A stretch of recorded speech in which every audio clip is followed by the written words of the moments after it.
evolutionary process going on. But mankind won't be destroyed. The fact that you and I are working here today is evidence of that.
Michael Jackson stole my earphones. Give them back.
I was just stuck in a hamster ball. And there was a course that's kind of like Wipeout, you know, like the big obstacle courses and such. And I had to get to the end because Obama was there, and I had to save Obama before the time ran out. And so I completed the obstacle course, you know, and I tried to save Obama in the end, but I couldn't get out of the ball, so Obama just died. A lot, and I'm always like, I feel like I'm on my own doing things a lot of the time, and so I'll ask them like why they're not doing anything with me, and they'll always be like, well, because if we're with you, you're just gonna do something to us. I'm like, I'm not that kind of person, but the more I think about it, I'm definitely that kind of person, so it's probably better for them to go off and do their own thing. So I like went with the guy to like go watch like the footage back. The bike was still out there. The guy who hit me with the bike just left the bike there. I didn't know what to do at that situation, and I was just like, okay, you know what, I'm gonna go back to the pumpkin painting thing. So I painted the pumpkin.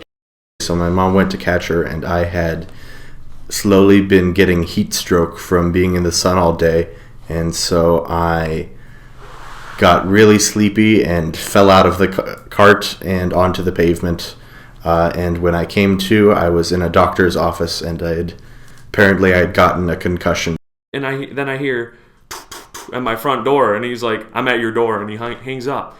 So me and Dominic walk up to the door, and we open the door, and I see this shadow of a small shape, which I think it's Trent, because Trent's pretty small. But the lights hit it, and it just glows in my face as a giant, one of those barrel traffic cones. And I'm like, what the hell is going on? And I look down my driveway, and I see a truck, and a little person jump in the truck and drive away. And I was stressing. I was sweaty, so I just left. And my friend came, and she was like, what happened? And I looked her dead in the eyes, and I was like, Beyonce's dead, don't tell anyone. So, yeah, we walked out, and she was like, what, are you serious? And I was like, well, yeah, she's dead. So, yeah. And it ended up being like just arguments between everyone. By the time that everything finished, it became arguments on what criteria is what means what, who's getting what. But thankfully in the end my brother got it. But or whatever, normally we don't see them even in the dining hall that we work in anyway, but some of our other like kitchen people and everybody are like, oh my god, she might be like coming to the dining hall soon. And we were like, oh my god, I was like suddenly freaking out. I was like, oh my goodness, it's so cool. But obviously we have to keep the cool, so it's fine. No, you know, Janet Jackson, like not even like Michael Jackson's sister, whatever, it's fine. We got locked in that truck cap. It was the middle of summer. We were getting baked alive. I came out dripping sweat. We all did. We got stuck in there. The window got stuck. It was just, we almost died. No, we didn't. But it was a little juicy. So one time when me and my brother were like really, really young, there was like a crack in the wall in his bedroom. We thought, you know, fairy tale logic, there was a like secret portal or secret passage behind this crack in my brother's wall. So we broke a hole in my brother's bedroom wall. We were really disappointed because there was no secret passageway there, obviously. And then we had to go tell my parents why there was a giant hole in my brother's wall. I look over and I just see like a yellow stream coming up from his bed, and I jumped up and like backed up to the wall and just I didn't even know what to do. So I ran over to my two other dorm mates. One of them was passed out already, so I shook the other one and I was like, Josh, wake up, dude. The guy's peeing. A beautiful sewing machine named Bertha is a bitch, and she loves to kill me at any chance that she can. So I was sewing this garment one time, and she decided she wants to break my needle. And thank God I was wearing glasses because the needle came up and almost like frickin' poked me in the eyeball. What made it even more unsettling was the fact that it had pinprick white eyes that looked at you. It kind of had that perfect humanoid shape to it. If it was not for that sleep paralysis thing, I would have taken it out for coffee. I just bought like several strings of LED lights because I don't want any shadows on the ceiling anymore. And he was like, I think I broke my ribs after he came back.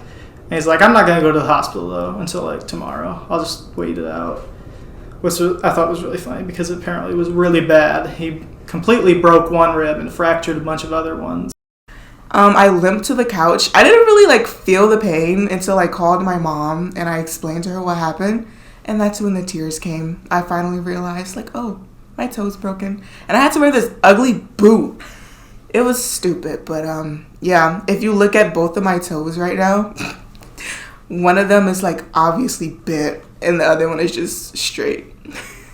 Well, I was getting ready for bed and stuff. I have this little heater because it gets super cold in the winters, and I turned it on super high accidentally, and I left my coat sitting on it. So it burned my coat, and the back of the camper that I was staying in was on fire. There was like a bunch of girls who were like crying, and I was like, oh, I wonder what happened. Like maybe someone caught their boyfriend cheating or something. I don't know. They get their ice creams and stuff, and they're sitting on the outside, one of the outside tables, and they look outside. I see police there. And I've got one friend who like was even more worried than me and was just freaking out the whole time. He's like, guys, a train's gonna come, like something's gonna happen, I swear. And like we're like, no, dude, it's fine, we'll be fine, it's good, like we're all right. And as we're talking to him about this, we see the light behind us and the train is there.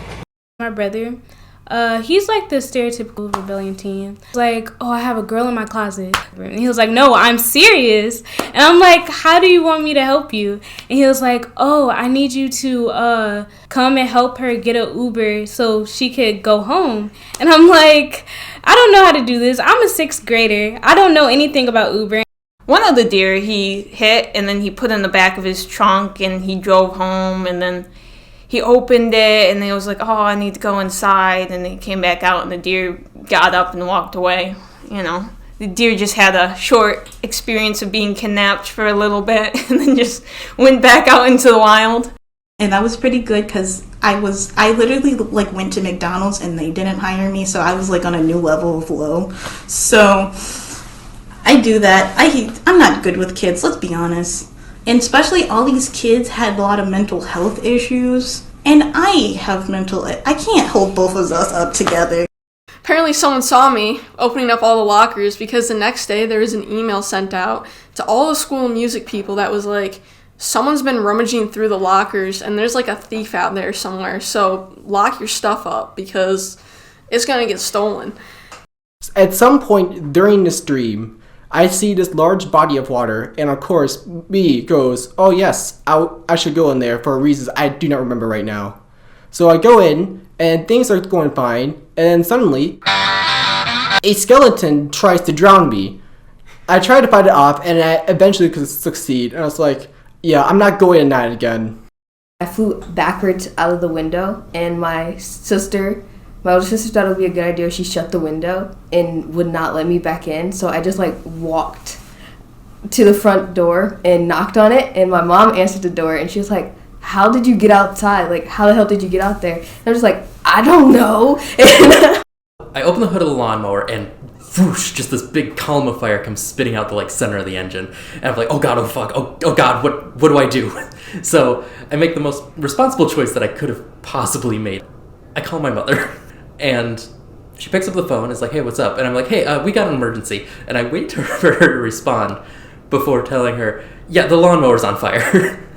And she pauses for a minute. And then she just says, again?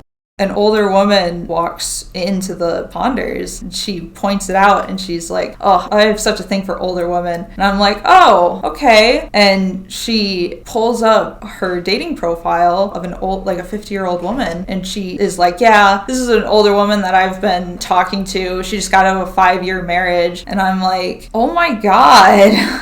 So me and my sister, we just used this flawlessly. We used it before. But it was different for my papa. So he's like much older. He didn't understand the machine, but we just told him like, oh yeah, you just pick the one you want and you just push the button. So he did that, but when he like released, like it didn't stop. So the soda just kept coming out and it started overflowing out of the cup and it started spilling all over the floor. I'm like, uh-oh. I don't know what to do. My seatbelt's not on. I'm going on this roller coaster. I'm like, Sky, she's already in roller coaster mode. She's like, wee, yay! so excited. And I'm freaking out. I'm like, I'm going to fall out of this roller coaster. I'm going to land on the ground and I'm going to die and I'm going to be on the news. And then as we're walking down the street, we hear like a motorcycle from the distance. And we see it come around the corner, and it is a guy on a motorcycle wearing a clown mask. And he makes eye contact with us.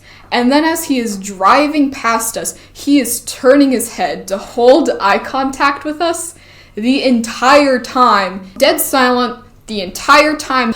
He was brought back to our room, but he was just like swinging all over the place trying to fight everyone, right? So we had to lay him down and try to put him to sleep if we could. A couple minutes later, we noticed that he threw up on the floor, and so like all on the pillow and everything. It was gross.